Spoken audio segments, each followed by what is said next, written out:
एक ऐसा कार्टून जो हर बचपन का हिस्सा था, एक रोबोट कैट जो फ्यूचर से आया था, और एक ऐसा लड़का जिसका नाम सुनते ही आज भी हमारे सामने एक चेहरा आ जाता है। पर क्या आपने कभी सोचा है कि जिस कार्टून ने हमें इतना हंसाया, इतना रुलाया और इतनी खुशियां दी, वो एक साई-फाई प्रोफेसी का हिस्सा हो सकती है? क्योंकि उस कार्टून में जितने भी टूल्स यूज हुए हैं वो सिर्फ गैजेट्स नहीं थे, वो टाइम के साथ खेलने वाले टूल्स थे। वो सिर्फ दोस्ती नहीं थी, वो यूनिवर्स के रूल्स तोड़ने की कोशिश थी। और वो सिर्फ एक बचपन की कहानी नहीं थी, वो एक टाइमलाइंस के जंगल में छुपी हुई पहचान थी। तो सोचिए, अगर डोरेमोन टाइम ट्रैवल कर सकता है तो क्या वो सिर्फ एक ही टाइमलाइन में टाइम ट्रैवल करता है, या हर मिशन के साथ एक नया यूनिवर्स जन्म लेता है? और क्या आपने कभी ये सोचा है कि जो शो इतना स्वीट एनिमेशन हमें दिखाती थी,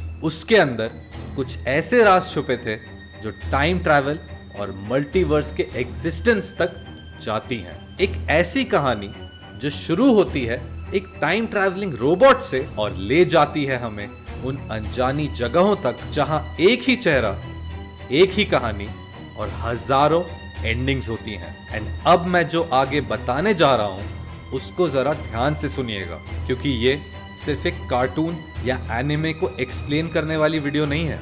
ये है द डोरेमोन मल्टीवर्स थ्योरी।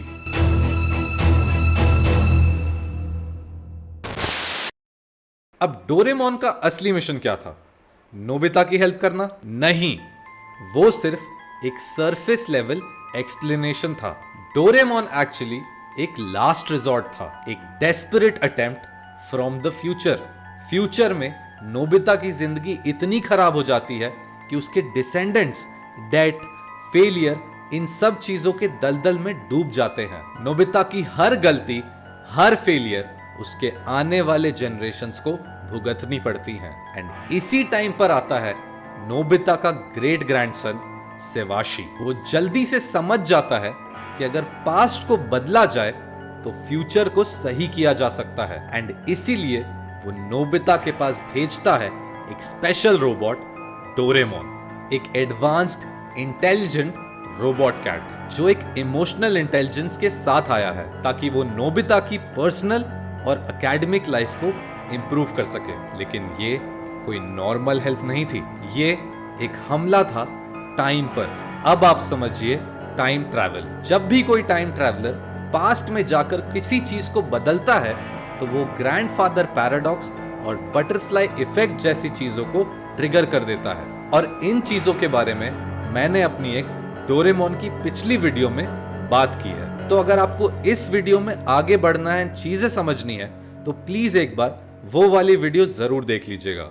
अब बढ़ते हैं इस कहानी में आगे। अब जब डोरेमोन ने नोबिता की पहली बार हेल्प की, जैसे उसे जियान से बचाया, टेस्ट में चीट करवाया या शिजुका के साथ शादी पक्की करवाई, तब उसने हमारी ओरिजिनल डोरेमोन की टाइमलाइन से एक ऑल्टरनेट टाइमलाइन बना दी, जिसका मतलब है एक नए यूनिवर्स का जन्म। और ये सिर्फ एक बार नहीं हुआ, ये हर बार बार बार हुआ। हर गैजेट एक ऑल्टरनेट डिसीजन था, हर इन्वेंशन एक ऑल्टरनेट पॉसिबिलिटी।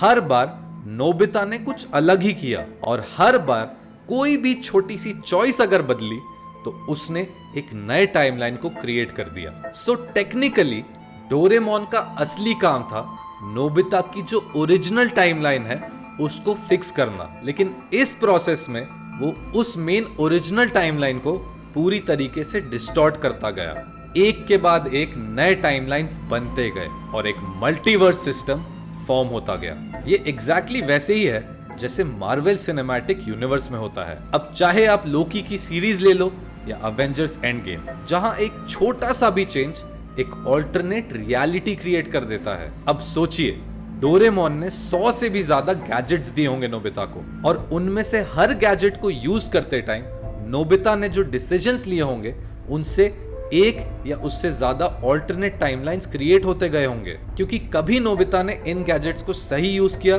तो कभी गलत, कभी उसने शिजुका को इंप्रेस किया तो कभी उसने वर्ल्ड को डिस्ट्रॉय होने के एज पर पहुंचा दिया। Every choice, every possibility created a new universe. तो आज हम जो स्वीट और फन कार्टून देखते हैं वो एक अनस्टेबल फैब्रिक ऑफ टाइम है, जहां नोबिता के हजारों वर्जन्स एग्जिस्ट करते हैं और डोरेमोन हर वर्जन में कुछ अलग बिहेव करता है बेस्ड ऑन कि उसने क्या कुछ चेंज किया उस यूनिवर्स में। अगर आपने ध्यान से देखा होगा तो कभी के कुछ एपिसोड्स में डोरेमोन कुछ ज्यादा ही सीरियस होता है या कुछ एपिसोड्स में डोरेमोन कुछ ज्यादा ही इमोशनल होता है।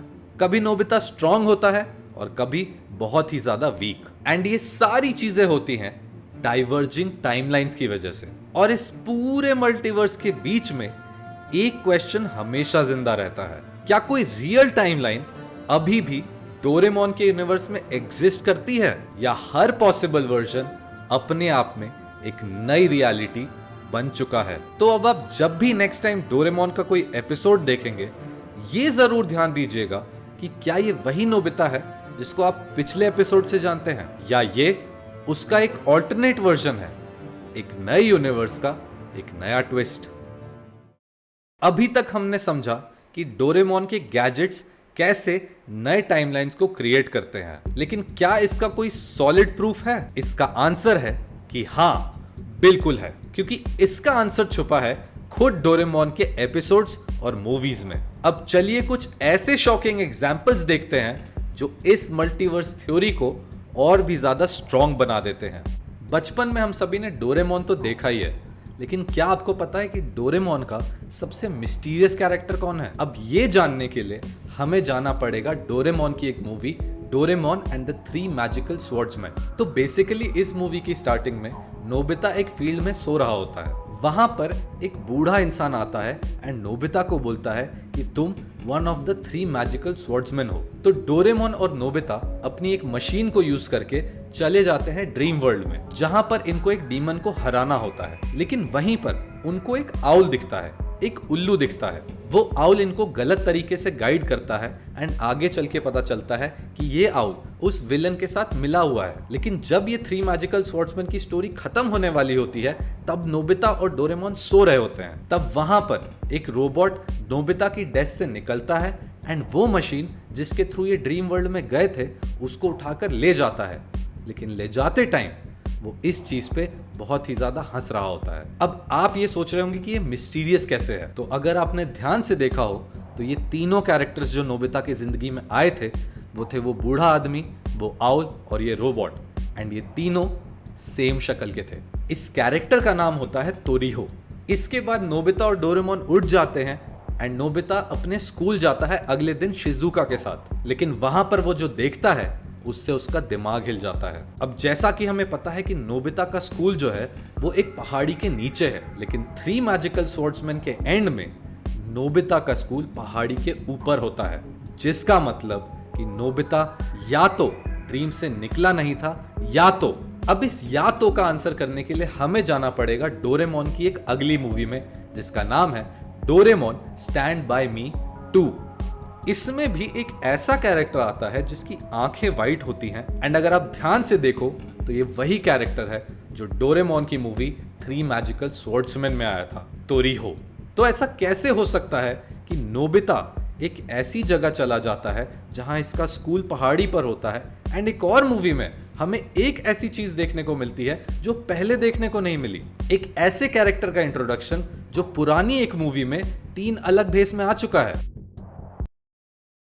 1996 में एक एंडिंग आई थी डोरेमोन की जो बहुत ही ज्यादा वायरल हुई थी। इसमें आपने देखा होगा कि डोरेमोन खराब हो जाता है एंड नोबिता प्रण लेता है कि वो एक साइंटिस्ट बनेगा एंड डोरेमोन को सही करेगा। फिर फ्यूचर में बहुत सालों बाद वो शिजुका से शादी भी कर लेता है एंड डोरेमोन को वापस ले आता है एंड एपिसोड वहीं खत्म हो जाता है जहां नोबिता डोरेमोन को गले लगाता है। फिर आई थी 2005 वाली एंडिंग जहां दिखाया जाता है कि डोरेमोन फ्यूचर में वापस चला जाता है एंड कभी भी वापस नहीं आता। इसकी वजह से नोबिता इमोशनली ब्रेक हो जाता है, लेकिन फिर वो लाइफ को एक्सेप्ट करता है और आगे बढ़ जाता है। फिर आती है वो चीज जिसको कहा गया है द थर्ड वर्जन। इस स्टोरी लाइन में ऐसा दिखाया जाता है कि डोरेमोन की बैटरी परमानेंट हो जाती है एंड सबको पता चलता है कि डोरेमोन की बैटरी कभी खत्म नहीं होने वाली एंड इसी के साथ हो जाती है हैप्पी एंडिंग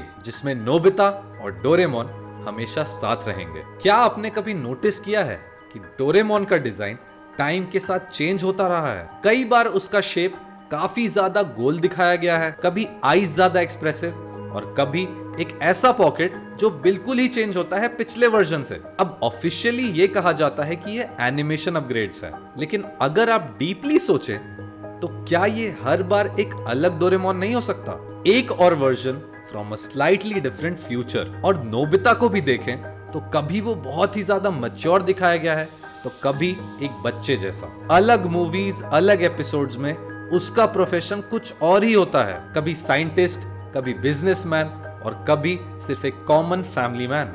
ये इनकंसिस्टेंसीज भी एक मल्टी डायमेंशनल कैरेक्टर आर्क का इंडिकेशन देती हैं, जैसे हर मूवी एक नए टाइमलाइन के नोबिता की कहानी हो। अब बात करते हैं डोरेमोन मूवीज की जहां पैरेलल नोबितास डायरेक्टली एग्जिस्ट करते हैं। सबसे पहली मूवी है Doraemon Nobita and the birth of Japan.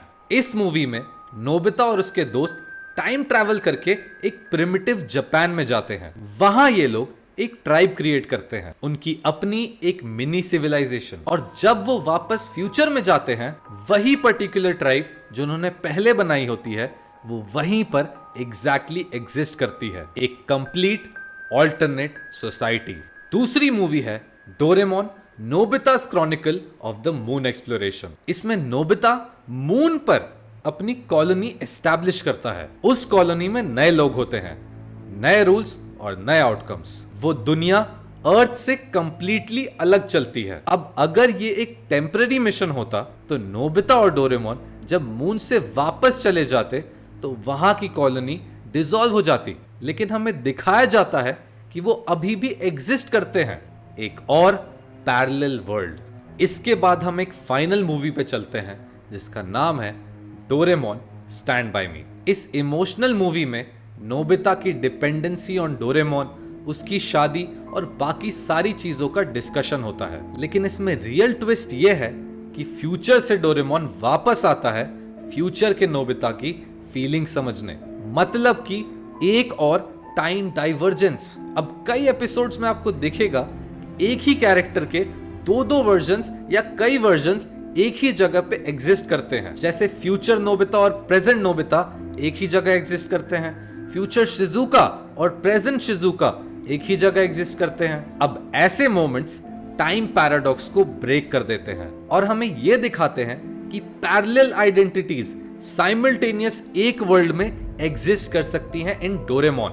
And ये चीज कैसे पॉसिबल है? क्योंकि अगर ये सिर्फ एक ही यूनिवर्स में हो रहा होता तो ग्रैंडफादर पैराडॉक्स और बटरफ्लाई इफेक्ट जरूर इफेक्ट में आते, लेकिन सिंस ये दोनों एक ही जगह एग्जिस्ट कर रहे हैं, इसका मतलब कि ये दो अलग अलग यूनिवर्सेस के नोबितास और शिजुकास हैं। अब कई बार ये भी दिखाया गया है कि नोबिता को कुछ याद नहीं रहता, जबकि उसने पास्ट में कोई बड़ा काम भी किया हो। ये हिंट देता है टाइमलाइन रीसेटिंग का, जैसे एक ऑल्टरनेट रियलिटी कंप्लीट होने के बाद ओरिजिनल टाइमलाइन में वापस आके मेमोरीज इरेज हो जाती हैं। अब आई होप आपको यहां तक समझ आया होगा, एंड अगर आपको नहीं समझ में आया है तो मैं ये बता देता हूं कि यहां से चीजें और भी ज्यादा कॉम्प्लेक्स हो सकती हैं, एंड उनको समझने के लिए आपको grandfather paradox and butterfly effect समझना पड़ेगा, जिसके लिए आपको देखनी पड़ेगी मेरी पुरानी डोरेमोन वाली वीडियो।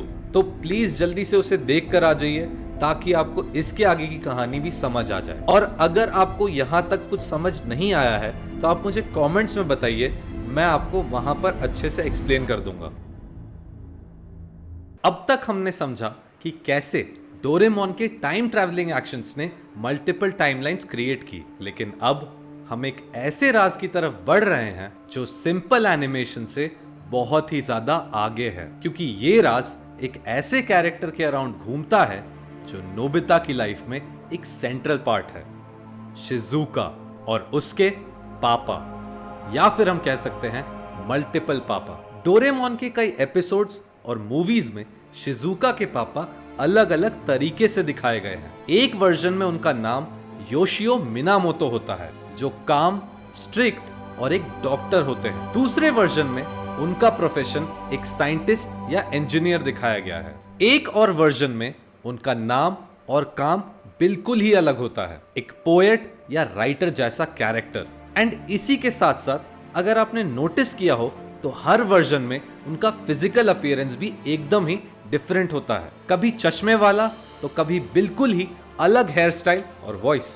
ये सारी चीजें आपने नोटिस की थी। तो सवाल ये उठता है कि क्या ये कंटिन्यूटी एरर्स हैं? अब ऑफिशियली लोग कहते हैं कि ये एनिमेशन इनकंसिस्टेंसी है, कि डोरेमोन इतना पुराना शो है कि कैरेक्टर के डिजाइन और कैरेक्टर की बैक स्टोरीज में डिफरेंसेस आ जाते हैं। लेकिन अगर हम उस थ्योरी को सीरियसली लें जिनको हमने पिछले पार्ट्स में समझा था, विच वॉज कि टाइम ट्रैवल और ऑल्टरनेट रियलिटी मिलकर बनाता है मल्टीवर्स, तो ये सारे चेंजेस सिर्फ एनिमेशन की गलती नहीं हो सकते। शिजुका के पापा हर टाइमलाइन में एक अलग वर्जन होते हैं और वो टाइमलाइन नोबिता के चॉइसेस के अकॉर्डिंग चेंज होती है। अब इसमें एक और पॉइंट आ जाता है कि कई वर्जन्स में शिजुका नोबिता से शादी करती है और कई वर्जन्स में उनकी शादी होती ही नहीं। कभी सुनियो तो कभी किसी अननोन कैरेक्टर के साथ उसका एंगेजमेंट दिखाया जा चुका है। तो लॉजिकली अगर शिजुका की शादी अलग अलग लोगों से हो रही है तो उसका परिवार, उसकी अपब्रिंगिंग और उसके फादर की आइडेंटिटी भी एकदम अलग अलग होगी। यानी कि जब भी डोरेमोन इंटरफियर करता है, एक नए रियलिटी में एक नई शिजुका का जन्म होता है। लेकिन अभी ये और भी ज्यादा कंफ्यूजिंग और डार्क होने वाला है। एक मांगा के वर्जन में एक सीन होता है जहां क्लियरली शिजुका के पापा नोबिता को पसंद नहीं करते और फिर एक ऑल्टरनेट मूवी में उनका बिहेवियर बिल्कुल ही चेंज हो जाता है। अब एक टाइम के लिए अगर हम ये भी मान ले कि एनिमेशन की प्रॉब्लम्स की वजह से अलग अलग पापा दिखाए गए हैं शिजुका के, लेकिन इतने ड्रास्टिक पर्सनालिटी डिफरेंसेस एक ही कैरेक्टर के कैसे हो सकते हैं अगर वो सेम टाइमलाइन में है? इसका एक बहुत ही सिंपल आंसर है कि वो सेम नहीं है। ये अलग अलग टाइमलाइंस के शिजुका के अलग अलग पापा हैं और शायद यही डोरेमोन का सबसे बड़ा मल्टीवर्सल ग्लिच है। ऐसा लगता है कि क्रिएटर्स ने जानबूझकर शिजुका के पापा की आइडेंटिटी बहुत ही वेग रखी है और जब भी वो किसी सीन में होते हैं उनकी आइडेंटिटी और उनकी पर्सनालिटी थोड़ी सी डिफरेंट नजर आती है, जैसे कि वो कैरेक्टर एक एंकर पॉइंट है जिससे व्यूअर, जो हम और आप हैं, उनका ध्यान टाइमलाइन की इनकंसिस्टेंसीज पे ना जाए। लेकिन जब आप इन सब को एक पजल के पीसेस की तरह जोड़ते हैं तब आपको दिखता है एक टेरिफाइंग लॉजिकल सच। शिजुका का सिर्फ एक वर्जन नहीं, हो सकता है 30 वर्जन्स हो और उसके हर पापा एक अलग इंसान हो सकते हैं। जब नोबिता के चॉइसेस बदलते हैं तब शिजुका की लाइफ बदल जाती है और जब शिजुका की लाइफ बदलती है तो उसका पूरा यूनिवर्स बदल जाता है, जिसमें सिर्फ एक चीज कॉमन होती है, डोरेमोन का मिशन, एक नए वर्ल्ड का जन्म। अब अगर आपको यह वीडियो अच्छी लगी हो तो प्लीज इस वीडियो को लाइक कर दीजिए। इसी के साथ साथ प्लीज मेरे चैनल को सब्सक्राइब भी कर लीजिए। और मेरी एक और रिक्वेस्ट है कि मैं डोरेमोन एंड बाकी सारी चीजों की वीडियो साथ साथ निकालता रहता हूँ, तो आप प्लीज मेरे और वीडियोस को भी देखने का ट्राई कीजिए एंड बताइए कि आपको वो कैसे लगते हैं। और मैं आपसे मिलता हूं अगली वीडियो में।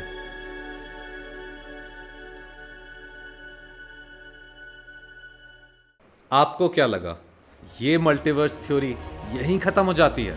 अभी तो हमने सरफेस को भी स्क्रैच नहीं किया है। इस शो में इतनी सारी चीजें हैं जिसको अगर मैं बताने बैठूंगा तो बहुत ही ज्यादा टाइम लग जाएगा, क्योंकि अभी तक हमने एक ऐसे कैरेक्टर को इंट्रोड्यूस ही नहीं किया है जो इस पूरी चीज को पूरी तरीके से एक साथ बदल सकता है। एक ऐसा कैरेक्टर जो पीछे शैडोज में बैठकर हर चीज को कठपुतली की तरह कंट्रोल कर रहा है, क्योंकि यही वो कैरेक्टर है जिसने इस मल्टीवर्स को बनाया है। क्या आप जानना चाहेंगे वो कैरेक्टर कौन है? वो कैरेक्टर है